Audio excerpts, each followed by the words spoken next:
आदम और हव्वा ने निषिद्ध फल खाकर परमेश्वर की आज्ञा का उल्लंघन किया तो परमेश्वर उन्हें अदन बारी से निकाल दिए, उन्हें कठोर जमीन पर मेहनत और कष्ट उठाने का श्राप दिए, और वैसा ही वे वहां से निकलकर कठोर जमीन पर मेहनत किए। लेकिन क्या आप जानते हैं कि बाइबल में उल्लेख आदम के जैसे ही और एक व्यक्ति को अपने पाप के लिए निर्वासन का सजा मिला था? कौन था? आइए जानते हैं। बाइबल में उल्लेख आदम का पुत्र कैन को अपने भाई हाबिल के हत्या के बाद उसे परमेश्वर यहोवा ने उसे निर्वासन यानी जहां पर वह था वहां से निकाल दिए और कठोर मेहनत करने का सजा दिए। 2. यहूदा के मनश्शे राजा का शासनकाल 55 वर्ष था, जो बाइबल में उल्लेख सबसे अधिक शासन करने वाला राजा था। इसके साथ उज्जियाह राजा का शासनकाल 52 वर्ष और आसा राजा का शासनकाल 41 वर्ष था। लेकिन क्या आप जानते हैं कि बाइबल में उल्लेख सबसे कम समय तक शासन करने वाला राजा कौन था और उसका शासनकाल कितना वर्ष का था?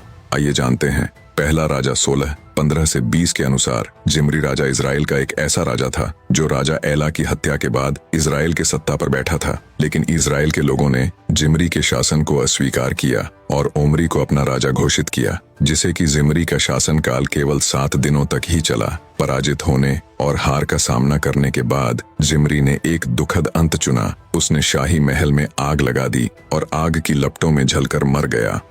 3. यरूशलेम में यहोवा के मंदिर के निर्माण की योजना सुलेमान का नहीं बल्कि किसी और का था। किसका योजना था? आइए जानते हैं।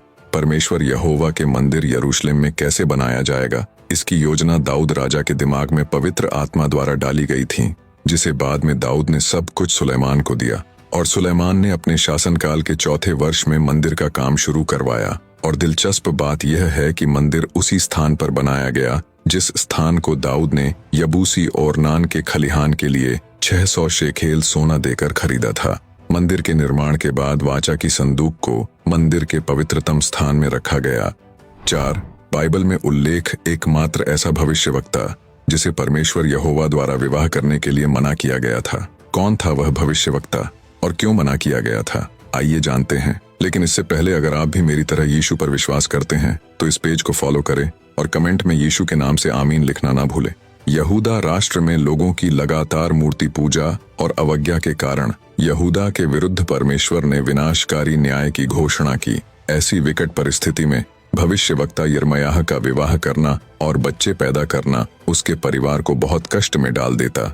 इसीलिए प्रभु ने यिर्मयाह को विशेष रूप से विवाह करने या बच्चे पैदा करने से मना किया, जैसा कि यिर्मयाह 16:3 से 4 में बताया गया है। इस आज्ञा ने परमेश्वर के न्याय और उसकी करुणा दोनों को उजागर किया। साथ ही यिर्मयाह को उसके साथ आने वाली व्यक्तिगत पीड़ा से भी बचाया